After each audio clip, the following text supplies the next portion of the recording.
వైద్యులు, వైద్య విద్యార్థులు ధరించే తెల్లకోటు రోగుల సంరక్షణ పట్ల నిబద్ధతను సూచిస్తుందని భూపాలపల్లి ఎమ్మెల్యే గండ్ర సత్యనారాయణరావు అన్నారు. భూపాలపల్లిలోని ప్రభుత్వ వైద్య కళాశాలలో జరిగిన వైద్య విద్యార్థులకు ఆప్రాన్ వేడుక జరిగింది. ఈ కార్యక్రమానికి ముఖ్య అతిథిగా ఎమ్మెల్యే గండ్ర సత్యనారాయణరావు పాల్గొన్నారు. ఈ సందర్భంగా వైద్య విద్యార్థులను ఉద్దేశించి ఎమ్మెల్యే మాట్లాడుతూ వైద్య రంగంలో నూతన ఆవిష్కరణలకు వైద్య విద్యార్థులు శ్రీకారం చుట్టాలని సూచించారు. వైద్యులు ధరించే తెల్లకోటు సేవాగుణం, నిబద్ధతకు ప్రతీక అని అన్నారు.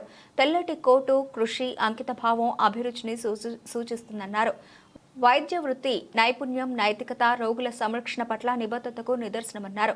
తెల్లటి కోటు చూడ్డానికి సింప్లిసిటీగా ఉన్నా అది కలిగి ఉన్న జ్ఞానం వెలకట్టలేనిదన్నారు.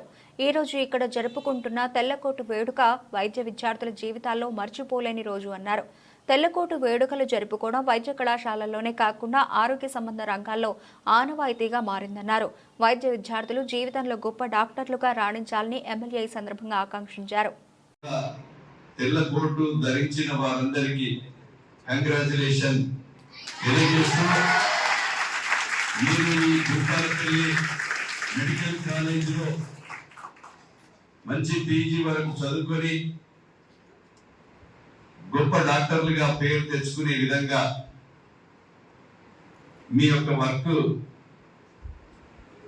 ఉండాలని తెలియజేస్తూ, ఈరోజు రాజస్థాన్, గుజరాత్, అదేవిధంగా బీహార్, మొత్తం భారతదేశ వ్యాప్తంగా భూపాలపల్లి మెడికల్ కాలేజీలో చదువుకోవడానికి మీరు ఇచ్చారు.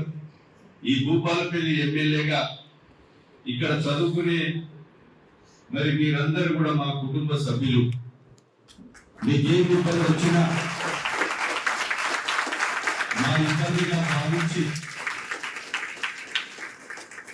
మీకు ఏ ఇబ్బంది వచ్చినా మా ఇబ్బందిగా భావించి ఏ లోటు రాకుండా చూసుకునేటువంటి బాధ్యత మీ కుటుంబ పెద్దగా మాది ఉంటుందని మీకు ఈ సందర్భంగా